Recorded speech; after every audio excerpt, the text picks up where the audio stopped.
What's going on, guys, and welcome back to the third episode of the Quarantine Chats. Now, in 2020, one of the most popular questions that I've been getting is, Felix, how do I invest in a recession? What should I buy? What should I sell? What should I do with my money? Now, I'm very likely to make multiple videos to the subject just because it is such a broad question, broader than most people think, because it is not quite as binary, because most recessions have multiple phases, and those phases we'll explore in future videos. What I want to cover in today's video is 3 simple tenets that you need to stick to in this time in order to make sure that your investments are successful. So let's jump right in. The first tenet is that you have to keep a cash cushion. Now, there's a popular saying that goes, you have to buy when there's blood on the streets, even if it is your own. Now, the thing is, you can only buy when there's blood on the streets and when it's your own if you have some kind of cash left over. Now, the biggest mistake people make is to underestimate how long bad times can go. So it's so important to give yourself enough runway where you will not run out of money. What does it mean? Now, a lot of crashes and recessions can last anywhere from maybe 6 to 18 months. So it's important that you have enough cash to make sure that when things get really bad, when perhaps we have 20% unemployment, and maybe your job is one of those, that you have enough cash to either, number one, buy the dip, or alternatively, at least not be in a position where you're forced to sell. Because the point in the markets, what that we call capitulation, is when almost everybody starts selling, when everybody gives up, even the people that were firm believers in the beginning. And why are they selling? Because they got laid off, they are maxing out their credit cards, and they simply need cash in order to pay for the basics. Now, you don't want to be put into a place where you thought you bought the dip by, for example, buying the Dow at 18,000, and then let's say the Dow does go down to perhaps 14,000, you now are forced to sell instead of being able to buy even more. So number one, most importantly, have a cash cushion that will allow you at least 6 extra months, perhaps 12 extra months, and do not touch it. Just don't touch it, because the day when you will need it, the day when you want to deploy it, you will know it is time. I always say the bottom of a recession is in when egos get checked. What does it mean? When people take their kids out of private school and put them into public school. It's when they get rid of their sports car or their second or third car. It's when people downgrade their houses. The times when egos get checked is when recessions tend to slowly hit the bottom, right? So until that happens, it's best to go slow with your investments and always save that extra cash for the day when you need it. Which leads us straight to tenet number 2, play the long game. Yes, they kind of go hand in hand, but what play the long game to me really means is to not fall for quick money, not to fall for hasty decisions. Let me give you an example. When this all started, the Dow was around $30,000. And when some people saw it drop to $27,000, wow, a 10% drop, a lot of them already then went all in.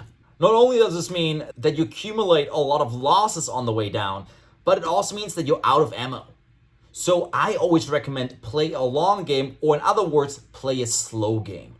That means that every single time the market drops, throw in a little bit, allocate a little bit, but always keep more for the future drops. Now, yes, one day the market might start going up and it won't keep going down anymore, and you haven't deployed all your money.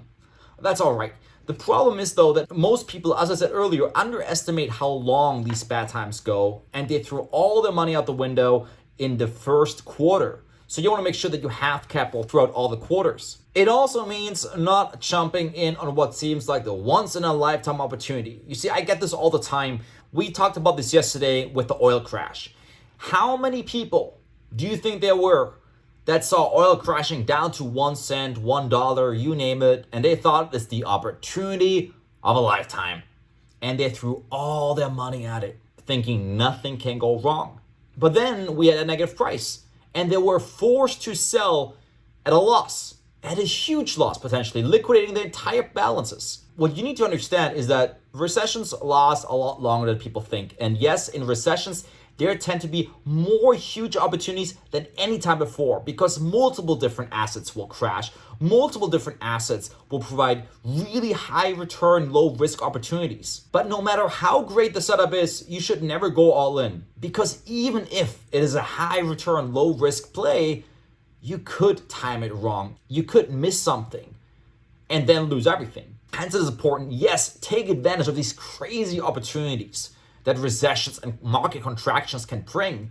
But at the same time, your number one goal is to play the long game. Don't take yourself out of the game too soon, because if you acknowledge that there will be a ton of opportunities, why would you risk 19 great opportunities just because you wanted to risk everything on one? I'd much rather hit 10 triples than choose between 50-50 hitting a home run or a strike. So, number one, keep a cash cushion.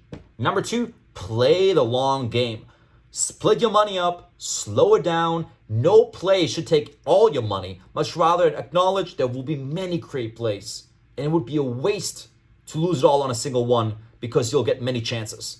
And understand that there's no quick money. Meaning, if you don't understand a situation, like the oil crash, for example, don't just blindly jump in. And the third and last tenet for tonight is please, please, please, if you don't know too much about investing or trading, stay away from leverage. You see, this is where most people really mess up.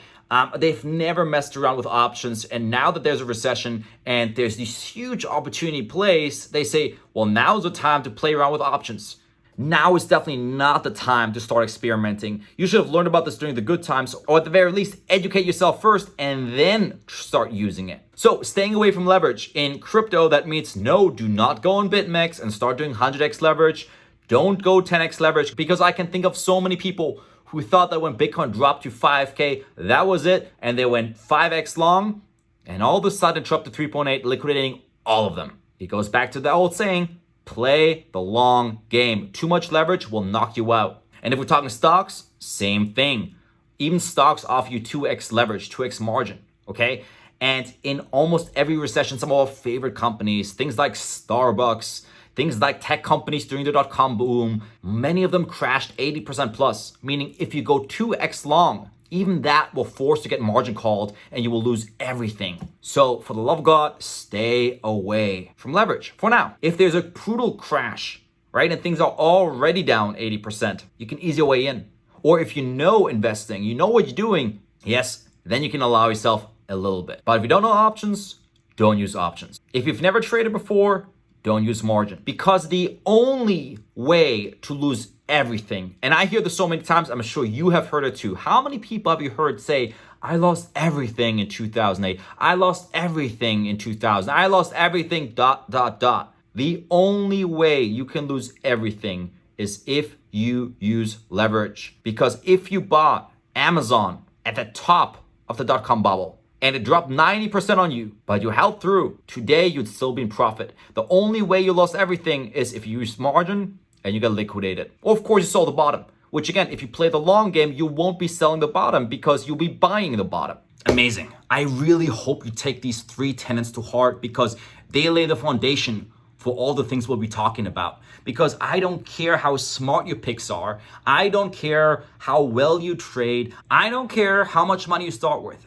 Because if you disrespect playing the long game, if you disrespect keeping a cash cushion, if you disrespect avoiding leverage you can't handle, you will walk out of this with zero. So take them to heart. Do what you have to do to ensure you can follow them. That could mean putting more aside in cash.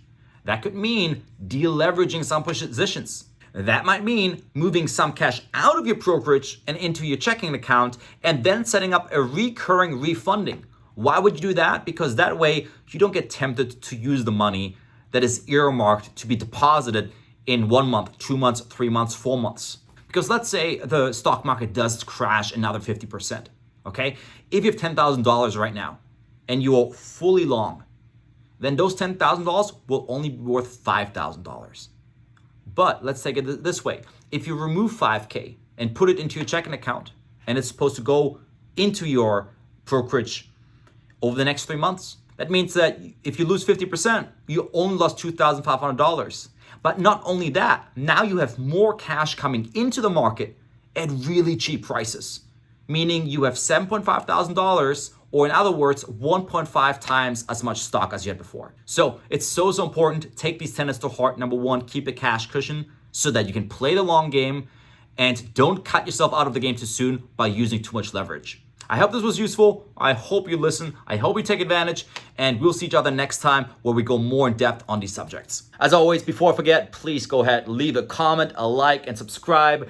I'm trying to do these daily for you now. I saw so many awesome comments about how much you guys learned, how much you enjoyed with questions. So let's keep this going. If there's some topics you want me to talk about, leave a comment right now, tell me about it, and I'll see you tomorrow. Take care.